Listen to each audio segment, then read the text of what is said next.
Thanks. How's everyone today? Great. Good, good. Not too cold, a little bit too warm here, but I think we can make it happen. You know? We try to prepare you so you're going to go out and appreciate the cold again. So, yeah. Fantastic. So, looks like I'm live. Just let me know when we can go, because we have audience online also. Can you refresh?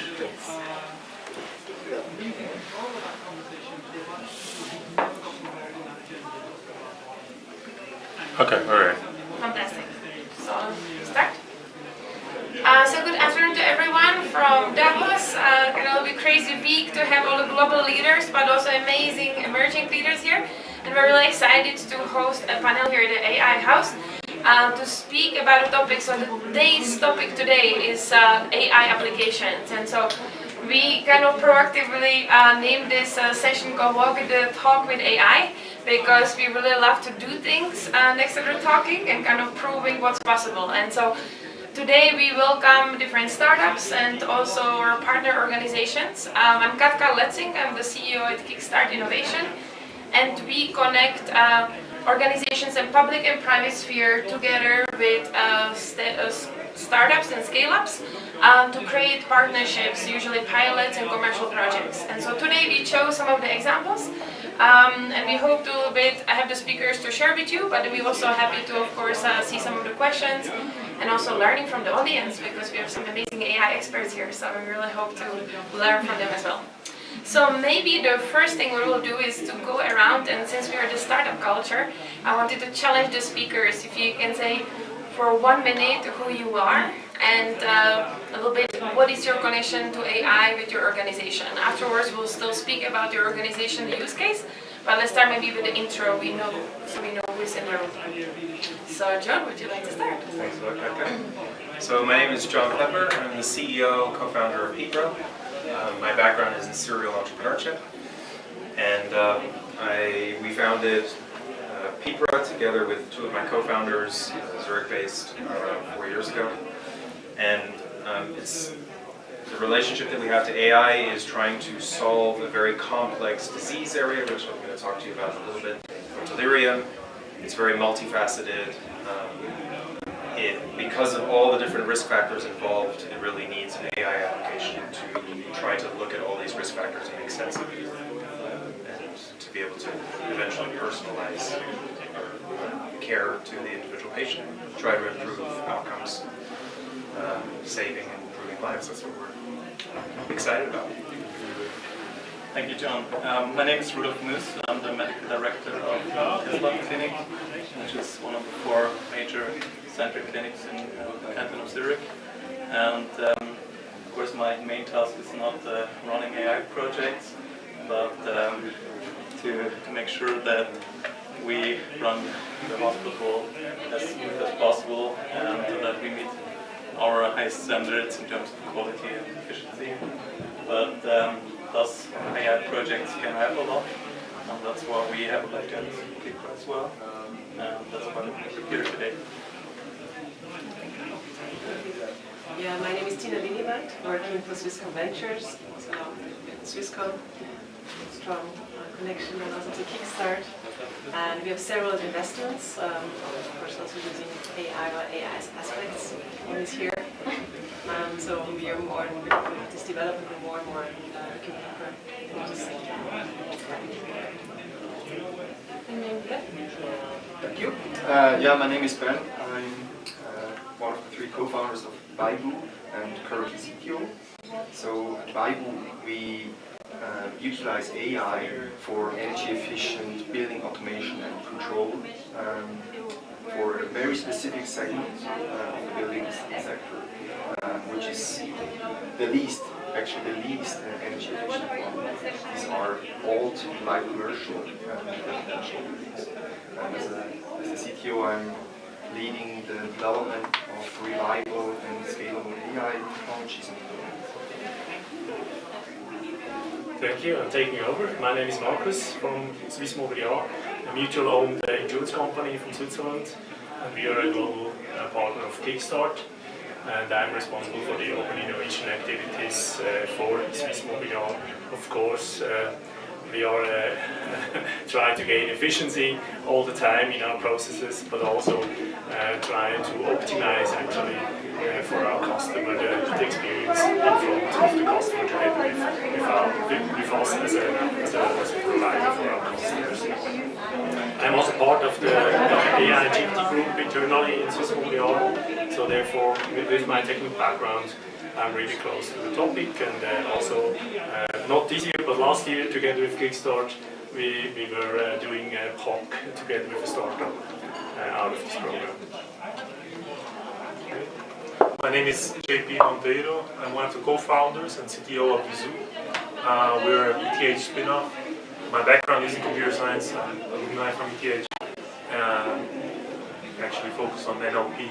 And Veezoo, just very briefly, our mission is to democratize access to information inside companies. So it's kind of like a ChatGPT, but for your enterprise data analytics. And yeah, I'm really excited to be here today talking about our use case with AXA. Fantastic, thank you so much. Maybe for the others in the room, if you could just say your name and the organization. I will not have time to do full pitch, but at least everyone knows who is in the room. That will be fantastic. Can we start with Cyril here and just go around really quickly? So. I'm Cyril Gluckner, I'm Kickstart.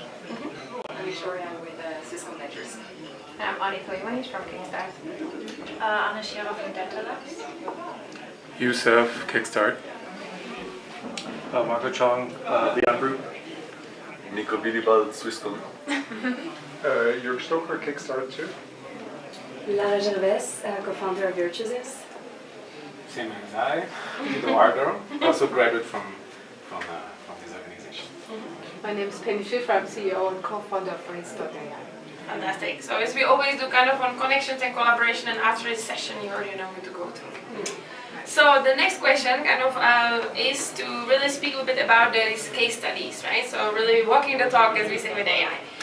So the first one we have with JP. Maybe tell us a little bit more about what actually did you do, with the corporates, and can you maybe show us a little bit, that others can maybe get inspired and to also use those case studies maybe for their organizations. Great, thank you. Yeah, so as I mentioned, Veezoo is about democratizing access to information. Back in 2016 when we founded Veezoo, already with that mission, so it's been already 8 years working on that.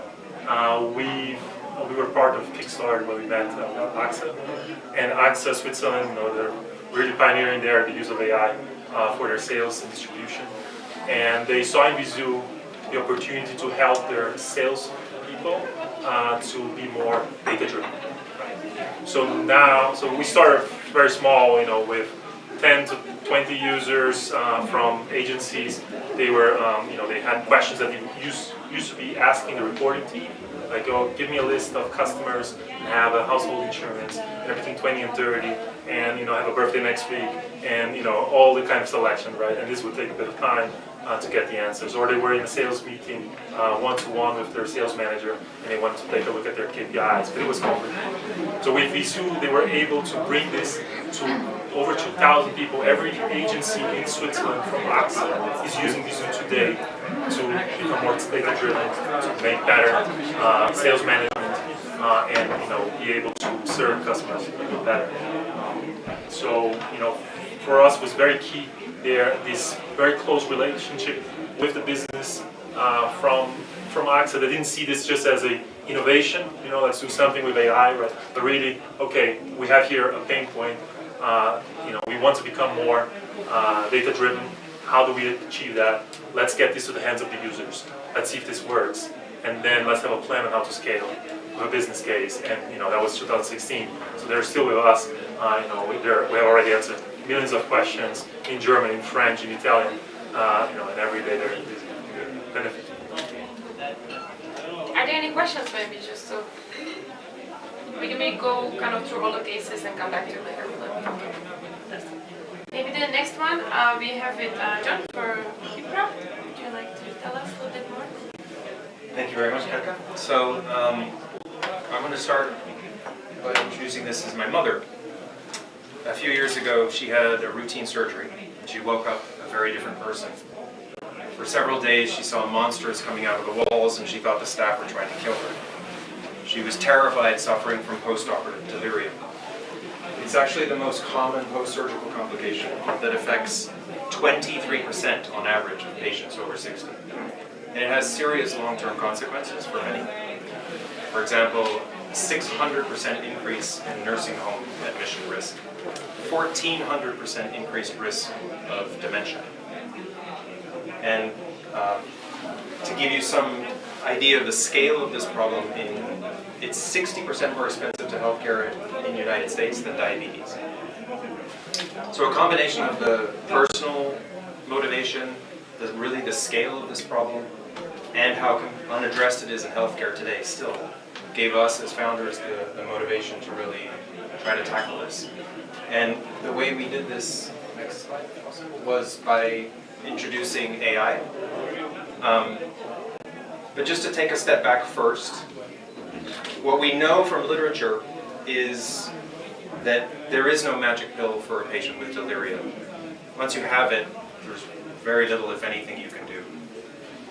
And it's partly because I mentioned it's such a multifactorial disease, much like dementia.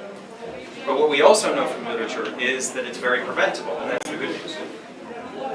The problem is, for hospitals, rolling out these preventive measures, while relatively simple, is very difficult because it takes time, and time is not something that hospitals have a lot of. So it ends up not being feasible.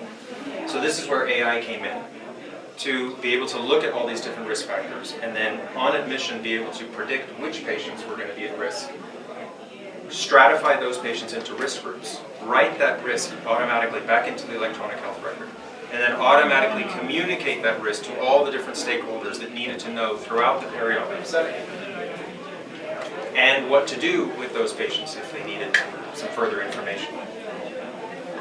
And so, and really behind the algorithm is, there are hundreds of different algorithms. The algorithm itself is not really the key, it's the data behind it, right? And this is something we took a lot of pride in. We spent years collecting, collating, and harmonizing this data into a workable database, the largest and richest in the world.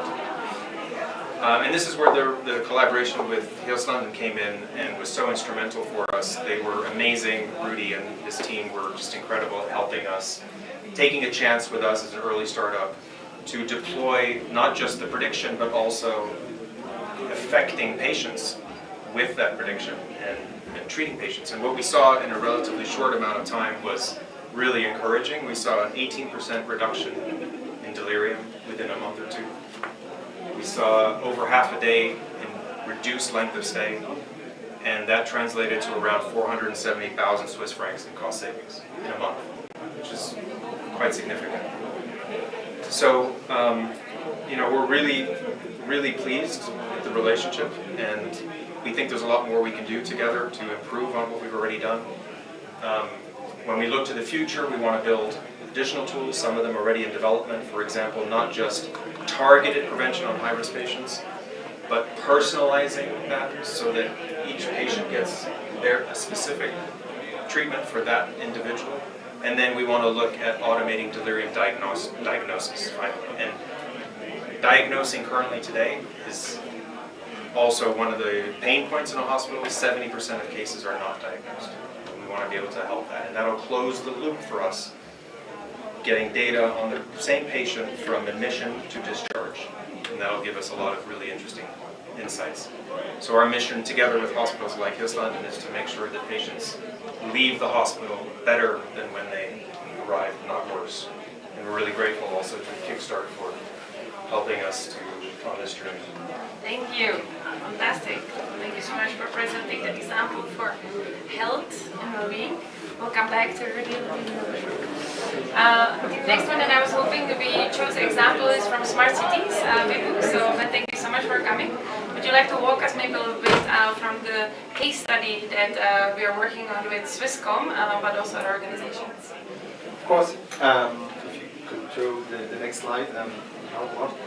So at viboo we really address the problem that buildings are responsible for 1/3 of the primary energy consumption and also consequently the CO2 emissions. And as I said before, especially older, large, light commercial and residential buildings account for the main share of this emissions and energy consumption.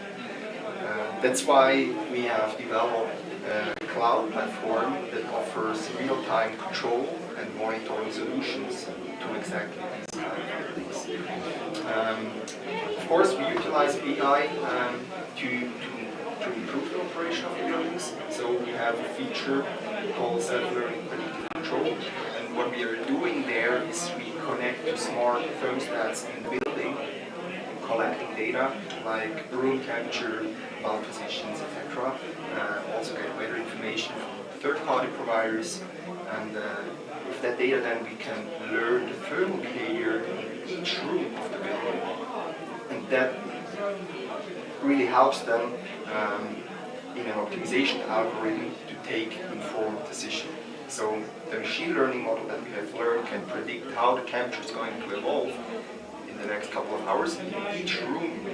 And the optimization algorithm then can take a decision how much heat I have to put in now in order to satisfy the comfort also in the next couple of hours while minimizing the energy consumption. That's one feature. Another feature is occupancy detection and prediction. Here we utilize solely indoor air quality data to detect if the room is occupied. And afterwards we can learn the patterns in occupancy in order to adjust heating standards. The third one, system diagnostics, utilize AI to detect faults and anomalies in the heating system. So we can really fast inform the facility manager of the building to take action on the incident and therefore reduce the impact of the building, which also has impact on energy savings but also on maintenance efforts.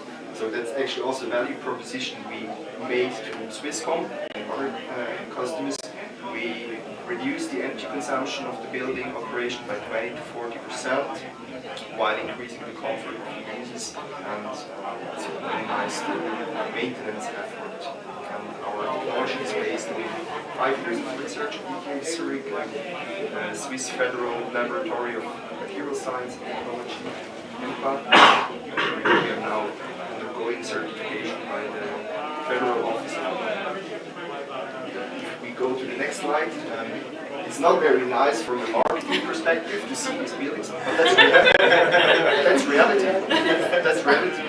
80% of the buildings in Switzerland, and I assume it's more or less similar in the rest of the world, are buildings that were built before the 2000s.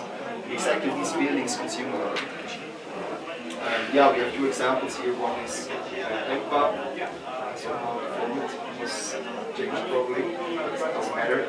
And the second building, Swisscom. So here you can see again the value proposition of those customers. For Swisscom, energy savings and CO2 savings is really an important value proposition because Swisscom has committed to a CO2 reduction path and of course is for one of the emitters. So thanks a lot.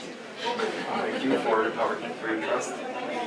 Swisscom also was very interested in occupancy detection and prediction because it reduces maintenance efforts for the facility. Thank you so much for sharing. I think, and maybe I can give a little plug for the ones who live in Zurich. You should get a tour of Nest, and viboo is one of the examples there. So you can learn all about the sustainable buildings, materials. It's fascinating. So anyway, so it is just please reach out to me maybe as the next education. Yes. We have actually our office in the Nest building. It's super nice and very interesting. Can recommend it. Fantastic, thank you so much. Maybe, so we got the examples from the startups and kind of see what are the case studies. I would like to maybe turning maybe now to the corporate representatives here and really ask you a question, you know, if you can share a little bit of, you know, how do you implement, let's say AI kind of the solutions, but maybe also why are you, a lot of people always asking us, okay, why do you work with startups then? You know, like you can maybe do it on your own. And so I think many times I'm always really fascinated to ask you, to hear from you, why do you think the collaboration with startups and seeing also testing new technologies is actually important? Because this is something that I'm asked all the time, so I think it may be good to also share. So maybe if we start with Rudy, would you like to maybe tell us a little bit more? Like, of course, in the case with PIPRA, but also overall as a Hirslanden Klinik. Of course, we're talking about use cases and experiences, so PIPRA was one example. Of course, there are others. We're living in a very complex world, and hospitals, running hospitals is very complex too. We have a lot of professions working together, a lot of information coming up, and thus we're looking at solutions that are feasible and helping us to manage this, and that are helping our staff to do the job and to concentrate on the patient experience and to help our patients to get the best results. So this is one task with PIPRA. Preventing deliriums is important. It's a heavy problem within hospitals, and if you can prevent 18% of the patients from it, it's well worth doing it. So we're further looking at it and further developing it, and of course we want to further improve these results. But there are other projects running as well. If you look at the next slide, it just gives you an overview. We're actually a healthcare provider with a broad variety of medical services that we're actually offering, from prevention over diagnostics, treatments, and rehabilitation. So if you look at all of these topics and pillars, you can use AI projects everywhere there, I'm sure, to transform the way we're actually working and to help our staff to focus on the patients. And that's a nice goal actually, because that's what we want, and that's attractive for our staff as well. And it helps us to improve quality and efficiency. I think there are some of these pillars that are probably where it's most likely that we will see disruptive development over the next 2 decades. That's certainly diagnostics. You can see it if you look at radiology, for instance. There are certain tasks where the AI algorithms are already better than most radiologists, because if the machine is analyzing data, pictures, it doesn't get tired. A normal person gets tired after a couple of hours and makes mistakes, and you can certainly improve the quality prospectively over the next years, and it's already happening actually. And so you can find lots of different tasks where you can actually use machine learning and AI. And on the next slide I have another example, that's motion sensors we're actually using. If people are suffering from deliriums or have major problems or dementia, you normally need somebody sitting inside of the room just looking at the patient. So somebody has to be there all of the time. And that's not good if you look at the privacy. The patient has somebody sitting there all of the time, and people don't like that. And the other alternatives are not really good. We don't want video cameras inside the rooms or something. And if you use these sensors, it's very discreet. It gives the patient privacy, but it gives us at the same time the safety we need. And the sensor analyzes the movements of the patient, what he or she's actually doing, if he or she wants to get out or something. And then you get an alert, and our nursing staff can go there. Is there on time to prevent patients from falling down, getting injuries, or there's other things we don't want. So it's just another example. It's very exciting to see this development, and it's well worth looking at. Thank you so much for sharing. The next we have Markus from Mobiliar. Would you like to maybe tell us some of the applications? You also work with so many startups, so what would you recommend, or what do you think you're also testing? I think it's one of the things also what I really like is when people say, hey, we're not experts in AI, but we're testing things and we're trying to encourage people with our organization, because I think this is kind of the stage where we are now many times with the organization. So we'd love to hear more how Mobiliar is dealing with that. Absolutely. That's the right intro, I would say. And also you mentioned we love to build things by ourselves. That's the first. And we see open innovation, or the open innovation paradigm, as a wonderful opportunity to test and validate things. And I can talk about maybe for an example, regarding an example we did 2 years ago, actually, before the big AI hype began. We tried to summarize actually the conversation in between the agent and the customer, and nudging also the agent with the right stuff actually in front of the customer. And first we were really I don't know how to say suspicious regarding what is going on actually, and also we were thinking about the Swiss language, or the regions, all the different dialects, and we were testing with 12 different agents across Switzerland. Each and everyone had a different dialect, and it was really with absolutely almost on a professional level the summarizing of this speech, of this conversation. It was just great to see this quality actually. And of course, right now we are doing piloting together with Microsoft with Copilot 365, and this was actually the case 2 years ago, to test things and trust, and bring trust into the organization, that we can partner together with a startup, or also even together with Microsoft to do things in the AI space actually. Thank you so much. And last but not least, we have Tina here, kind of representing Swisscom and Swisscom Ventures, because we have really interesting, let's say, collaboration of investments and supporting the startups, and also the opposite side, and also, of course, the connection here with viboo. Would you like to maybe share a little bit of the experiences? Yeah. I take the Swisscom side now, that's similar to Mobiliar, also testing a lot. Like areas where we really implement it, it's really supporting our business. One is like the network predictive maintenance. So when we, for example, we detect anomalies with AI, and we can immediately react and see if it's misused. Then also for network rollouts, normally you can immediately see after 1 minute if something's not going right. So you can immediately stop it and not to be rolled for the next 6 hours.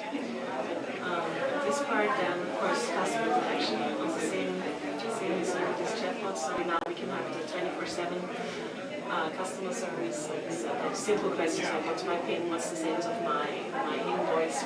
We can answer that with AI. And just the really difficult questions, they get directed to our experts. And then also in entertainment, use case, so moving TV. We have also now a chatbot with stats, Swiss journal. It's always very helpful. Customers can be just like they are. And many more projects for those. Fantastic, thank you so much for sharing. So we, one of the things that we always also challenge a little bit, and I'm kind of famous for it, to challenge you back a little bit, right? So we always speak, we build these amazing things, and this is going to change the world. But I'm kind of curious to know, someone who's working in AI now and kind of to say, hey, I'm a bit scared to use AI, I don't know how to use AI.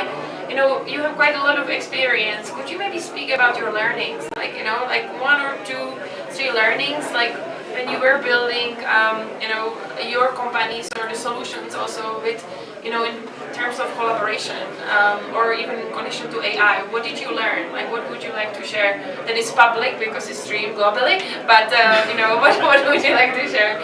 And also maybe you can after this take some questions from the audience if they're interested. Is anybody who would like to start? I don't want to. With anybody? Yes. Okay, so a couple of learnings. I think from building a startup in the AI space, especially nowadays with new technologies, generative AI and LLMs. I think one thing that you have to keep in mind is trust, and that needs to be baked in. You need to be asking yourselves very hard about how will the users trust the answers that your system is giving, or the results that is being produced by the AI.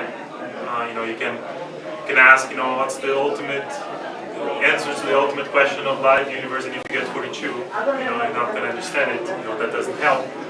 So you need to think about explainability. You need to think about, how can people actually end up trusting, because if they don't trust, they won't use it. I think another point it's related to that is setting the boundaries about where are you going to use AI and where are you not going to use AI. So in our case, understanding the question to where we use the AI. But when it gets to the KPIs, to the authorization logic, to the business logic, all these things, a company cannot allow their business metrics to be hallucinated by an AI. So at that point, things need to be clearly defined and use other approaches, right? So you may feel very excited about the possibilities of AI, but there are parts where you should not use AI. And I think the last thing would be more for the corporates. I think the other side, on the other side of it, which is, I think, there's nothing that beats the single-mindedly focus and determination of a founder in building a solution, in understanding about the problem, in experimenting with different clients, and building something way bigger than was originally planned. So I think it's very important for corporates and the other side of the table there to really challenge themselves in not only can we build this, but should we build this? And if we build this, will we maintain this for the next iteration? Will we have the people that will be thinking 24/7 about this problem and this problem alone that will build something great? And I think most of the time, or a lot of the time, the answer will be actually you should partner up and maybe defining clearly what are the core competencies, where's core strength of the corporate, where they should focus. Makes sense. And with this, we can create a really great ecosystem. I think Switzerland has a big potential for being a hub for AI, and that it's not only from the university and from startups, but it's also from the corporate members. Maybe one thing I will ask you, Mike, because we worked together since 2016. There was also, and it was really starting, let's say, supporting the agents all around with AXA. How much the project developed? So like when you say, hey, it's also about the organizations to learning how they want to use it, what is their vibe, right? But many times they don't know. So it was also like you guys were working together to say, hey, we did some, let's say smaller pilot, but then you actually other pilot and scale to commercial project, which I think is amazing success. So what was that for you kind of through that process that you feel that was really useful, so anybody else can kind of implement it now, to have that? Was it that you went through the steps to do pilots and then move to commercial project, or was it because you used this to educate yourselves about kind of the processes? Like, what was it? Yeah, so I think there are a couple of things that are very important and very easy to make as a mistake. Just getting a kind of a proof of concept going with a corporate, just be like from an innovation perspective. It's easy to just be a waste of time. If you don't have a clear business, reason or a case, or someone there in the field, a user actually that is interested in that. So you would actually want, and that's hard for a startup to do, you actually should challenge, right, your corporate partner to say, hey, will someone be using that? Can we talk to those guys and see what the potential there is? And getting the product to the hands of the users, right? That was key with us, right? So you're scared, right? If you're building something, especially in the AI space, where a lot of things can go wrong, well, things will go wrong, but you need to, the only way for you to make it better is to have the experience, right? Putting in the hands of the user. And that was what we did very well with AXA, right? So there was clearly this user group, people were bought into the idea of the potential. We were thinking about the next step and not just thinking, hey, now we have a case where we can put in a slide and present it, for innovation or something like that. So I think that's really key. And how did you deal with the technological side? So I mean, that time AI was not used that much. It was really kind of testing that. How did you feel you kind of educate through the tests and just showcase what's possible, or like what was the way kind of to? Yeah, I mean, it was a long path from a technological perspective. Not everything is AI, right? Not all part of the challenge that I mentioned needs to be solved with AI. But we always had that clear vision that eventually. That's the direction that the world will move. People will be asking an intelligence system answers, to the data, about the data inside the company, and someone's going to build that. So we just kept going and improving and fixing bugs and going forward, and eventually. Cool, very good. Anybody else would like to speak about the learnings? I could maybe follow up a little bit. Some great points.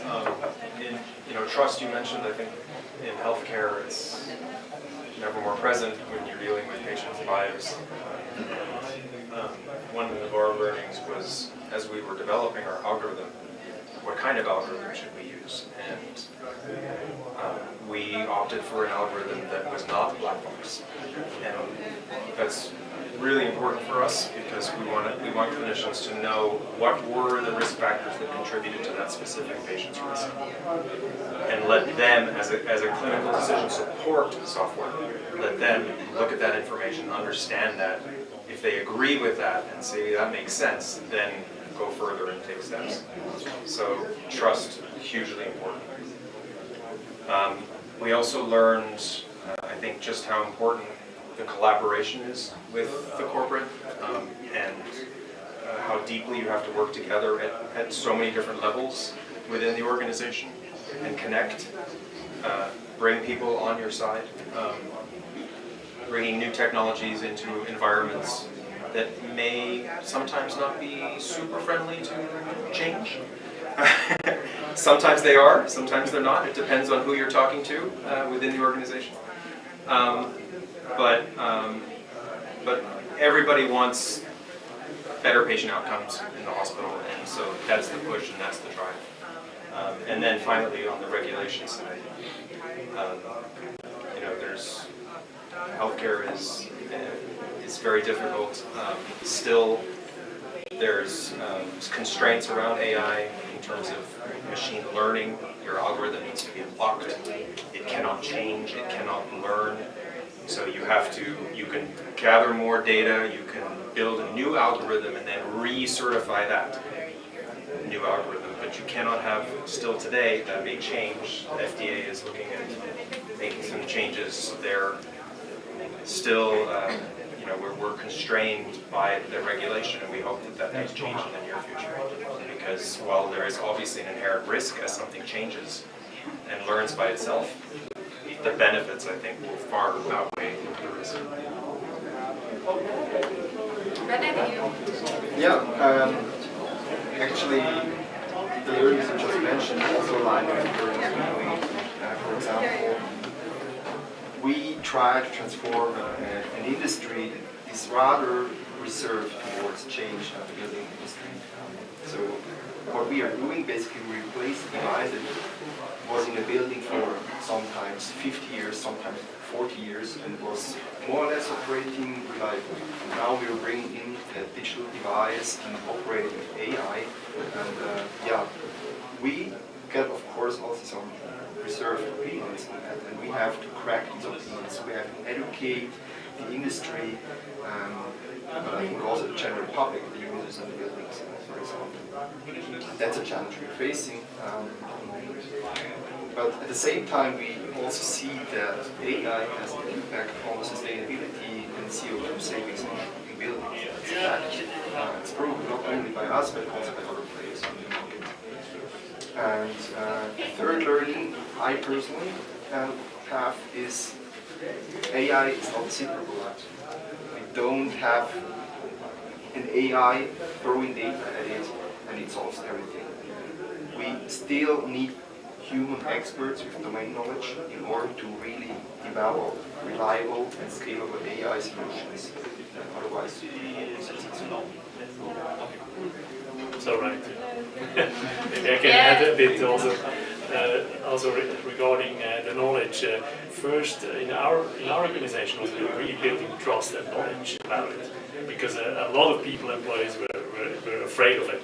So we made it accessible for everyone. So like for 6,000 people, Mobi ChatGPT was available last summer, and then the wheel was turning actually to bring in new use cases and bring in new value for us actually. So trust, knowledge, step by step. Put it in the hands of the user. Yes. But this is exactly the challenge for the companies. You've mentioned some important key factors. I mean, there's not one single day when we don't get a request for like a new AI project, and sometimes it's not even slightly AI. It's just like a statistical method or something that's well established for like 20 years. I think one of the most important things is really to focus, to have the right people, and to critically look at it, are you really ready for it? Do you have the data you need? And do you have the structures, the people that are supporting it? And it has to be well managed. That's really important. And we don't do too much at the same time, so we really focus on projects where we have a great impact and a clear business case behind it. And I think that's essential. Also, when you enter the level stage, otherwise everyone is overwhelmed and it will only be open. I think maybe the question also for the corporates I have, because I'm asked all the time also, is to kind of say, I really favor to others, is to kind of say, you know, people always like, you know, I'm kind of the middleman, right? Connecting the corporate startups. Sometimes it's like connecting two planets. And it's, and many times I'm saying, the corporate, you know, and I'm like, you know, you play such an important role to be a person who believes in the projects, but I think you have really also a difficult part because you have to go within the company and convince others to kind of say, hey, this is the thing we should be doing. Can you maybe speak a little bit about your experience? Because I think all of you are quite go-getters on this topic, so I would love to learn a little bit more. How have you done that? Because, you know, I think others are always questioning to say, how can I really be the advocate, you know, for the technology in my organization and make that happen? So, anybody? Is it the right example that you kind of bring, or what is it? You don't have to be diplomatic, just know that it's Go forward, actually. Yeah, of course. I always try to bring in a pragmatic way of doing things, actually. So start where the people are, actually, and try to engage them with the real problem, actually, and where they see their values. And bring in this also in a good storyline, of course, together with them to convince them. But I think at the end, it's such a great value of doing things. Start small, test it, validate, and make it tangible at the end to the people. Especially also in the decision area where they have to make the big decisions, actually, in the big corp area. I don't know how do you see it at Swisscom or Hirslanden? Well, it's not easy. Yeah. Really, it's not easy, and but I always go in at different levels. So you go in from top management that you have like that our people have the task and approval to work with startups. So it's I'm happy to see it, yeah. And then within the business units, you always find motivated people who want to learn, open for new things, and not just in the day-to-day business. So you find those gems, and they're like your multiplicators and your ambassadors. Yeah. So you really pick them out and get them into the team, and then it's being part of this program, which is perfectly managed, and also the exchange to broaden your vision with other corporates and your peers who often have the same issues, and you're not just in your environment, and it's once they see the benefits, then it spreads. But it's you need to invest time. Often also it has to be. I think our part is also often to building up this network, this internal network, and bring these topics and startup topics into this discussion also. Yeah, but what I can see, it's really the spark that jumps over of being motivated. It's really different, and also the collaboration with startups, they get so inspired, I can say. Yeah. So it's. Would you like to add something? I'm sorry. One major benefit, because within Swisscom we really have the skills also for complicated stuff. But it's the ideas you get, and that's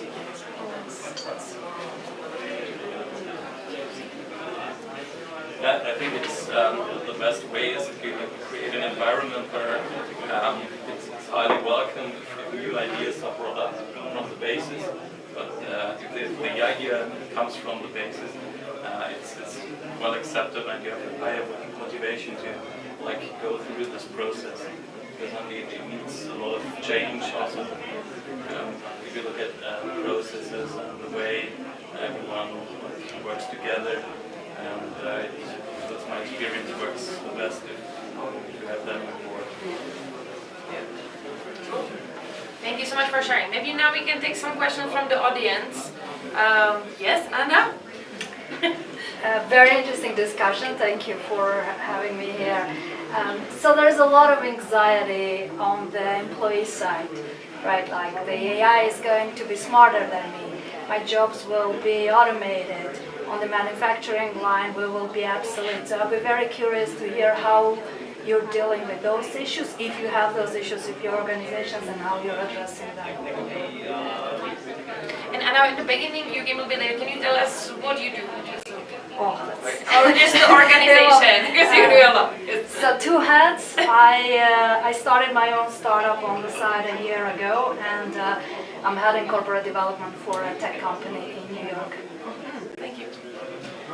So, what we see at Swisscom, we don't see a threat at the moment. So it's really those AI tools you have at the moment. It's more supporting the employees. So you can see a difference of those using it. So it's the human plus AI. It's much better than just a human, but we don't see any replacement yet. I don't know if it's coming. But do you have anxieties or questions coming out from the employee side, and if they are, how you are addressing them? Because they're reading everything that's out there, and they're seeing, and I'm curious if they're coming to you with those questions. I would need to talk to our head of HR. I never heard of it, but maybe. Yeah, when I remember December 2022, I made a lot of intro speeches to several different departments, and I can remember it was in the communication department, and they were completely afraid of losing their jobs actually. And I try to explain and also to show them what is possible, what is not possible. And then also after that, actually we started our internal, we called it work group. So it's people, ambassadors across all divisions for the whole organization. They came together and we started actually an AI GPT program internally to educate, to leverage the knowledge about it, and finally we brought actually GPT to the people, that they can play around and see how things go internally, and not projecting new use cases. We are going out and we're bringing efficiency into our organization. I think bringing the stuff to the people and pragmatically in a calm environment where they can test is a good option to play the game. So the message was we enable you, not replace you. Absolutely. And I think it really depends on the industry you're looking at, the level of education, because if I was an accountant or something, I'd probably be scared. But as an engineer or doctor or nurse or something, I think there's no reason to be scared. You're probably glad if you get help from any kind of. What's your experience in New York? What did you hear? A lot of conversations like that, but what we're seeing is that last year everything AI driven was very horizontal, and now we're starting to see a lot more vertical conversations. So AI is not answer to everything, and maybe AI is not applicable for just about every industry. So that's what we're starting to see, that conversation starting to get a lot deeper. But a lot more automation on the manufacturing side, on the production lines, on like those places where you see that those employees, they have to be reskilled, and those are the conversations that we're seeing. I have a question for you, because you mentioned, sorry, the name was not there anymore, but you mentioned that you have a lot of proposals to do new things, and that there is a bit of a guideline or a process of how you decide which one is interesting.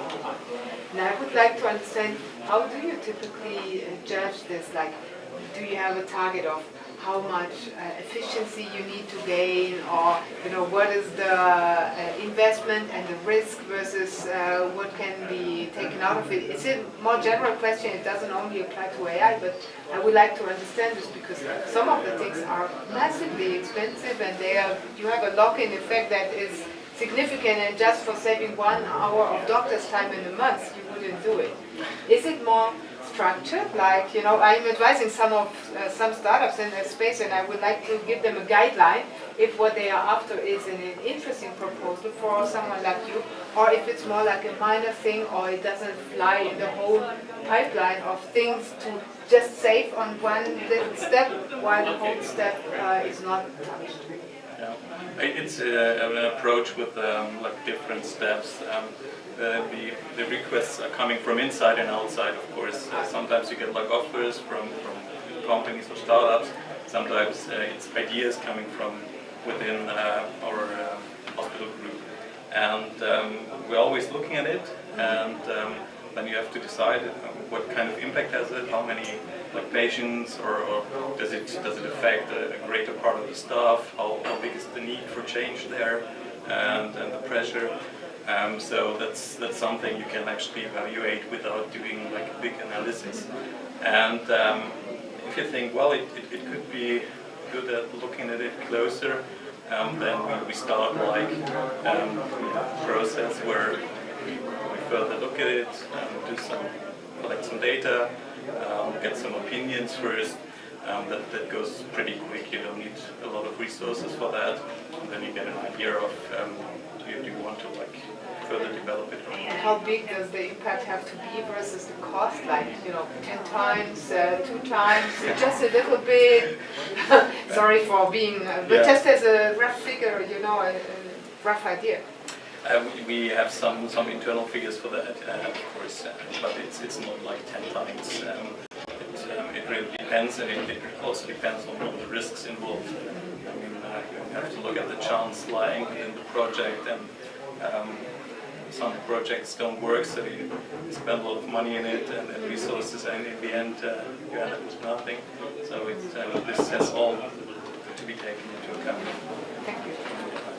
I think maybe we are coming a little bit closer to the end. So one thing that I was hoping to do is the say group picture kind of in the end. But maybe one thing, if you can go around the room, if you have to say one sentence, what is your wish in connection to implementation of AI? What it will be? I can start. For me, it will be to really increase education of the tool and what's possible, and really also the applications when it's actually not reliable.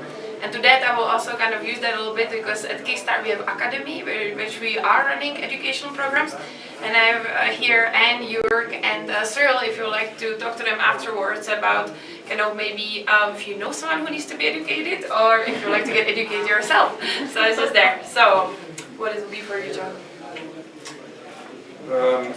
I think, for me, the future of AI is really about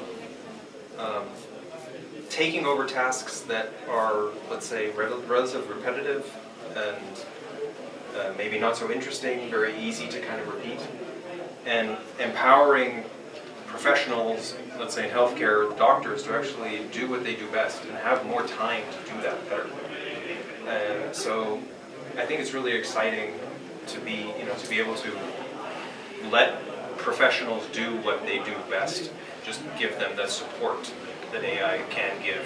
And we don't all have to work crazy and kill ourselves if it's not necessary. If an AI can help make that easier and even better, give us even better insights, allow us to make better decisions, I think that's wonderful.